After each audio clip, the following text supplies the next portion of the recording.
Half and half. The world is full of wonders, but everything comes in half and half. For instance, half of the people are men and the other half women. Half of them are good and the other half not so good. And half of the time is day and the other half night. Living in this half and half world, it is almost impossible or very difficult for us to achieve 100% perfection. Therefore, we can only make use of this half of life to influence the other half, like trying to affect the bad half with the good. The following views explain the half and half life we live. 1. Life is filled with half joy and half sorrow. Lao Tzu once said, "Fortune rides on calamity, and calamity is hidden behind fortune." There is no one in the world who is forever happy or sad. Our life is sometimes joyful and other times sorrowful. They are like day and night taking turns after one another. Only people who can adapt to situations can make good use of both the light and the dark, happiness and sorrow. The ancients said, "How can all matters under the heavens be according to people's wishes?" It is only when our minds are at peace that we can deal with self and others. We can then follow circumstances and live at ease. Most people are focused on the gains and losses of life and become happy or sad as the impermanence of worldly matters dictates. Consequently, they are never able to find peace. If we are content with our lot in life, we will be able to face all adversity. We will be like Confucius, whose happiness led him to forget his worries, and our minds will be liberated from the fetters of sorrow and pain. 2. Gains and losses of fame and fortune are half and half. It is not easy for people to gain both fame and fortune at the same time, given that such worldly matters are half and half and are relative to one another.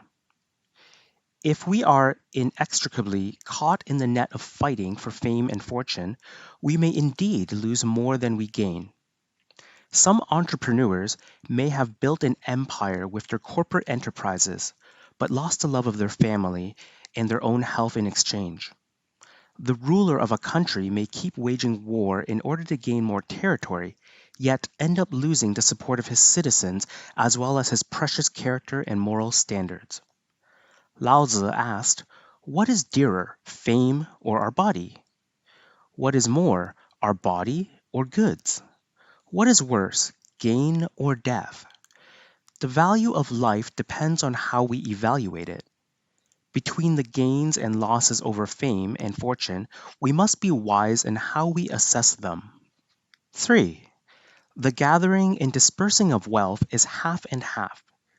We are all witness to the major ups and downs in people's lives.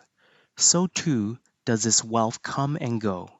In the blink of an eye, they could be living with immense wealth, indulging themselves in every luxury, then just as suddenly, they could be completely broke, living in the dire straits of abject poverty.